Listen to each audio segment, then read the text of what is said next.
Assalamualaikum warahmatullahi wabarakatuh. Halo sahabat peradaban, kembali kita dalam pelajaran sejarah kebudayaan Islam. Kali ini kita akan belajar tentang Khulafaur Rasyidin.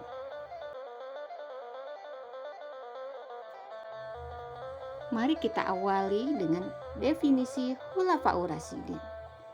Menurut bahasa, Al-Khulafa merupakan jamak dari Al-Khilafah, artinya pengganti. Sedangkan Al-Rasyidun merupakan jamak dari Al-Rasyid, artinya yang mendapat petunjuk. Khulafaur Rasyidin artinya para pengganti yang mendapat petunjuk. Sedangkan pengertian Khulafaur Rasyidin menurut istilah adalah pemimpin-pemimpin umat Islam pengganti Rasulullah yang terdiri dari Abu Bakar As-Siddiq, Umar bin Khattab, Utsman bin Affan, dan Ali bin Abi Thalib.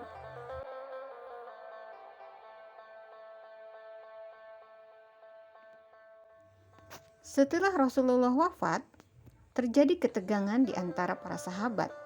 Muncullah 3 kelompok yang mengaku berhak menjadi pemimpin pengganti Rasulullah Shallallahu Alaihi Wasallam.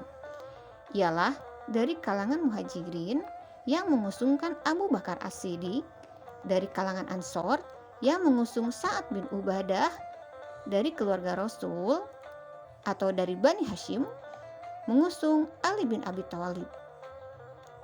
Karena untuk kepentingan bersama dan kemaslahatan umat, akhirnya mereka sepakat untuk mengangkat Abu Bakar As-Siddiq sebagai khalifah pertama pengganti Rasulullah Shallallahu Alaihi Wasallam.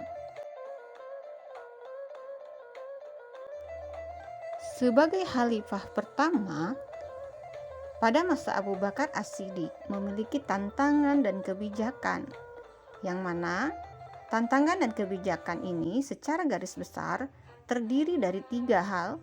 Yang pertama adalah memerangi kaum murtad dan munculnya nabi palsu. Yang kedua, kodifikasi atau pembukuan Al-Quran. Yang ketiga, perluasan wilayah negara Islam. Mari kita pelajari tentang bagaimana upaya Khalifah Abu Bakar As-Siddiq untuk memerangi kaum murtad. Murtad berarti keluar dari agama Islam. Dalam kasus ini terdiri dari beberapa indikator, yaitu mereka tidak mengakui kepemimpinan Abu Bakar, menolak membayar zakat, adanya beberapa kelompok kembali menganut tradisi dan agama sebelumnya, meninggalnya Rasulullah sebagai alasan pemurtadan dan pembangkangan. Gerakan pemurtadan riddah ini dipelopori oleh kepala-kepala suku, dan tindakan Abu Bakar dalam memerangi kemurtadan adalah yang pertama, mereka terlebih dahulu diajak secara damai atau persuasif untuk kembali kepada Islam. Kemudian, jika mereka memilih perang ketimbang kembali kepada Islam, maka umat Islam akan menghadapinya. Selain menghadapi kaum murtad, tantangan pada masa Abu Bakar As-Siddiq adalah munculnya nabi palsu. Hal ini dilatar belakangi oleh rasa iri terhadap keberhasilan Nabi Muhammad SAW dalam membangun masyarakat baru.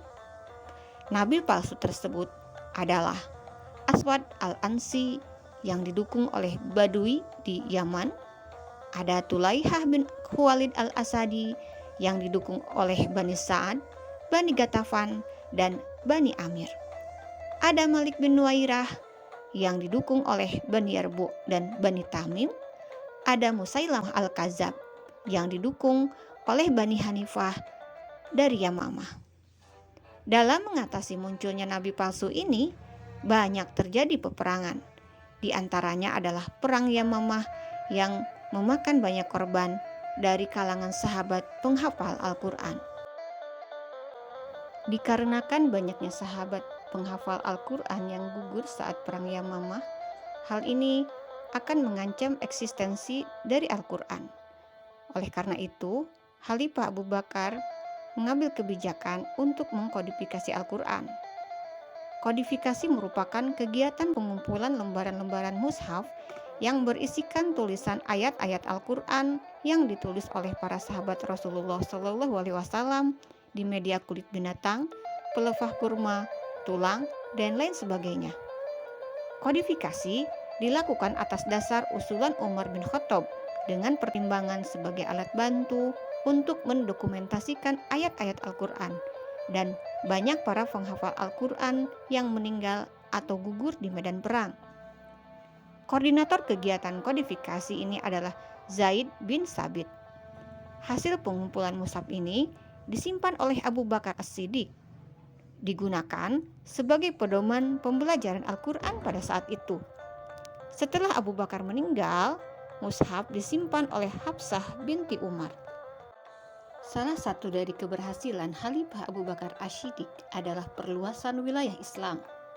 Namun, yang harus kita ingat bahwa perluasan wilayah pada abad ke-7 sampai abad ke-19 dianggap sebagai hal yang wajar sebagai tindakan politik.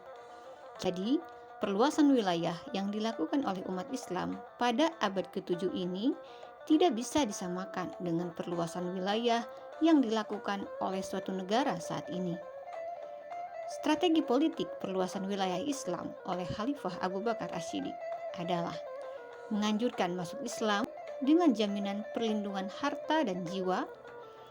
Jika tidak masuk Islam, membayar jizyah atau pajak, jiwa dan harta akan dijamin perlindungannya. Dan jika menentang, maka akan diperangi. Wilayah yang menjadi target perluasan pada masa Khalifah Abu Bakar Asy-Siddiq merupakan wilayah yang dikuasai oleh Kekaisaran Persia dan Bizantium yang pada saat itu merupakan negara adik kuasa. Wilayah Persia yang dikuasai umat Islam adalah Irak, Suriah, dan utara Jazirah Arab, yang mana perluasan ke wilayah ini dipimpin oleh Khalid bin Walid dan Musanna bin Harithah.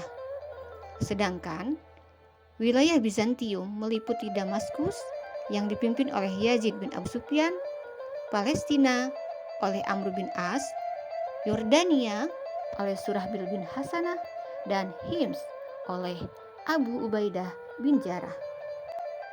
Sahabat peradaban, itulah di antara tantangan dan keberhasilan masa Khalifah Abu Bakar As-Siddiq. Adapun ibroh kepemimpinan Abu Bakar As-Siddiq adalah semangat bermusyawarah untuk mencapai mufakat dengan mengutamakan kepentingan umat di atas kepentingan pribadi dan golongan. Hal itu telah dicontohkan oleh para sahabat pada proses pemilihan Khalifah Abu Bakar As-Siddiq. Tegas dan teguh pemegang kebenaran, sehingga Khalifah Abu Bakar As-Siddiq mampu memberantas gerakan yang telah menyalahi Islam. Sekian pembelajaran kita, semoga bermanfaat. Wassalamualaikum warahmatullahi wabarakatuh.